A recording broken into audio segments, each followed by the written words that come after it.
Presidential prosecution. What's next for Donald Trump after he became the first former president in U.S. history to be charged with a crime? More pain at the pump. How some big announcements overseas could mean you spending more on gas. You're watching The Rundown. Hello, everyone. I'm Robin Winston. The world is bracing for an unprecedented moment. Former President Donald Trump is set to appear in court in New York City Tuesday. The former president announced on social media that he would be heading to New York City. After spending the night at Trump Tower, he will voluntarily surrender to New York authorities. He's gearing up for a battle. This is something that obviously we believe is a political persecution. Sources tell NBC News there are about 30 charges related to alleged document fraud stemming from alleged hush money payments made to adult film star Stormy Daniels. She claims she had an affair with Trump before his presidential run. Sometime after the court proceedings, the former president is expected to hold a news conference. LAUSD service workers are starting to vote on a new contract. Roughly 30,000 union members will cast their ballots. We expect to learn the results on Saturday, but the LAUSD Board of Education still must sign off. Members have a meeting on April 18th. The tentative deal was reached following the three-day strike last month among bus drivers, custodians, cafeteria workers, special education aides, and others. It includes retroactive raises, bonuses, and paid health benefits. Ouch, another pinch at the pump.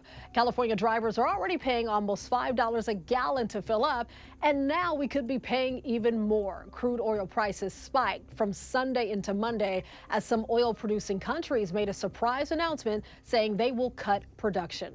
Saudi Arabia announced it will cut production starting next month through the end of the year. The UAE, along with Kuwait and Iraq, will also reduce their output. Rising oil prices could mean inflation may linger for longer, adding more pressure to consumers around the world. If you've still been wearing a face mask inside the doctor or dentist's office, that could be over. The state of California is lifting the mask mandate at hospitals and other healthcare facilities. However, each institution, city or county can still set their own guidelines around masking. Along with dropping the mandate, vaccinations will no longer be required at hospitals and medical offices either. The state health department made the decision last month. However, the California Nurses Association says they're against it, saying it endangers the safety of nurses and healthcare providers. If you have plans to travel this summer, be prepared for possible delays and cancellations.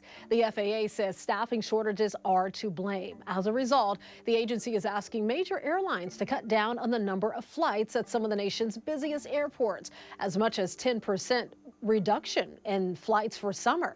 The goal is to avoid traffic jams as travel returns to pre-pandemic levels. Experts say book your flights now and try to be flexible with your summer plans. Warmer weather is on the way. Meteorologist Stephanie Olmo takes a look in your First Alert forecast. Hello, everyone. We're dealing with an area of low pressure, really not amounting to a whole lot, that's moving across the region and bringing some light precipitation across some areas as we continue early this work week. But we can expect some changes, better changes as we head into the rest of this week. That area of low pressure continues to slide its way through. Ridge of high pressure begins to build. This is going to allow for warmer temperatures. So what are we looking at in terms of precipitation 6 to 10 days out? This is by the Climate Prediction Center. They put out these maps, and you see here much of the west below normal precipitation expected. In terms of temperatures, we're likely to experience above normal temperatures this weekend and into early next week. So how warm is it going to get? Let's check out the temperature trend. This is for West Covina. Temperatures by midweek will be breaking into the 70s and then eventually into the 80s as we head into the weekend. So a lot of us going to be enjoying the next few days. Back over your way. We're hearing from the 13-year-old boy who lost his leg during a hit and run in Boyle Heights. Joshua Mora was crossing Whittier Boulevard last Thursday when he was hit by a motorcycle. Mora explains what happens and has a question for the driver. Everything seemed fine at first because the car stopped and everything. And until I saw the motorcycle, me thinking he was going to stop for me, like halfway. Turns out, once he got a little bit closer, he was speeding and he didn't stop. I wanted to say that why didn't he stop, just to check if I was okay, but. The family hopes the motorcyclist will turn himself in. Police say they're looking for a black motorcycle that likely sustained extensive damage in the crash. They're also offering a $25,000 reward for information that leads to an arrest. A plan to release inmates from LA County jails will be up for consideration this week by the Board of Supervisors. It's a plan already getting pushback from law enforcement and at least one board member. Supervisors Hilda Solis and Lindsay Horvath declared a humanitarian crisis in the jails, saying the overcrowding problem is deeply rooted in systemic racism and prejudice. Among other things, the plan calls for re-implementing a zero bail policy for most offenses except for serious and violent felonies or those who pose a risk to others. The LA County Police Chiefs Association has already come out against it. Tens of thousands of people gathered in St. Peter's Square at the Vatican as Pope Francis presided over Palm Sunday service. This came one day after he left a hospital in Rome where he was treated for bronchitis. After the Mass, the 86-year-old pontiff took a long ride in his Pope-mobile through the crowd. And here at home, Archbishop Jose Gomez led Mass in English at the Cathedral of Our Lady of Angels in downtown LA, followed by a Mass in Spanish led by Reverend Brian Nunez. The Mass began outdoors on the Cathedral Plaza for the blessing of palm branches. The church uses today, for example, palms that remind us of God's presence. And it's also a good reminder physically. You get a lot of people here who come for the palms because it reminds them physically of something more profound. It's also known as Passion Sunday, commemorating Christ's entry into Jerusalem before his death. Samuel L. Jackson returns to the small screen as Marvel super spy Nick Fury.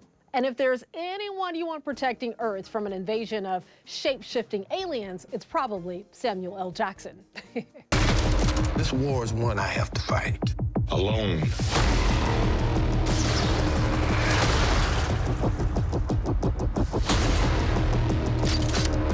You're the most wanted man on the planet. Looks pretty good. Marvel and Disney released a trailer for its upcoming live-action series called Secret Invasion. It'll be available to stream on Disney Plus June 21st. Can't wait to check it out. In honor of the 86th anniversary of the Fine Arts Theater Beverly Hills, the theater is charging retro prices. Get this, 25 cents to be exact. So the theater will be showcasing some classic films like Frankenstein and Dracula, The Godfather, and Breakfast at Tiffany's. We spoke to the host of the event on how her father, who actually starred in Breakfast at Tiffany's, impacted her love of films. He was a huge, huge star, and I have so much gratitude and respect for him in a way that I never did, of course, when I was growing up with him. The price for the film, it's a retro price all month for all the movies. It's 25 cents. You heard it there. Yeah, we're loving these retro prices. 25 cents all month long.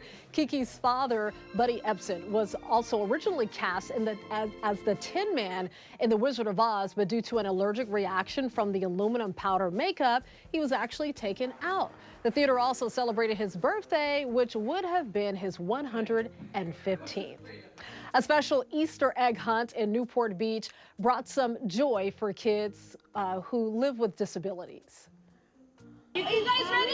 Yeah! The Orange County Sheriff's Bomb Squad constructed electronic Easter eggs that emit a beeping sound. It allows students with visual impairments to find eggs by listening to where they're hidden. This is pretty awesome. Events like these can make families and their children feel accepted.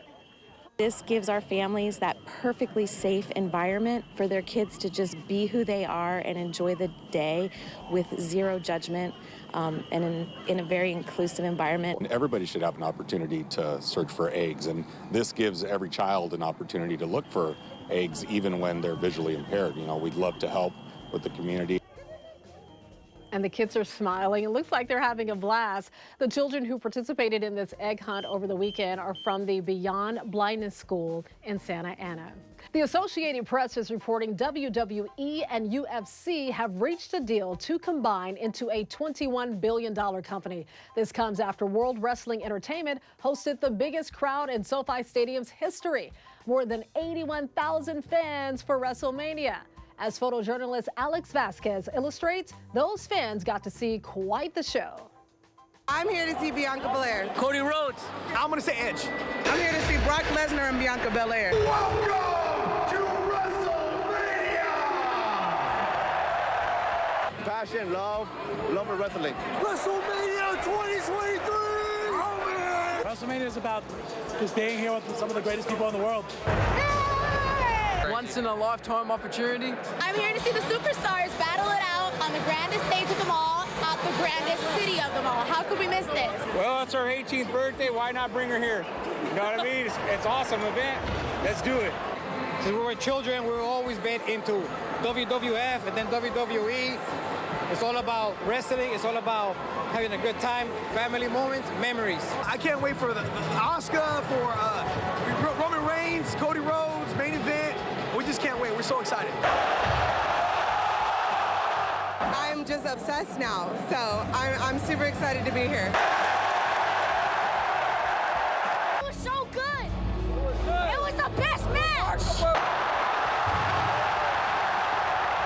Amazing, dude. Amazing. Best WrestleMania in years. Greatest WrestleMania of all time. Undisputed, baby. We did this. LA is sold out at 160,000 altogether. It was great. It was amazing. Those fans were pumped, and I saw Snoop Dogg out there too. You can always get news and weather updates on the NBCLA app and our website, NBCLA.com. And be sure to tune into Today in LA on NBC4, weekdays 4 to 7 a.m. I'll be helping you get around with traffic reports throughout the morning. I'll see you next time on The Rundown.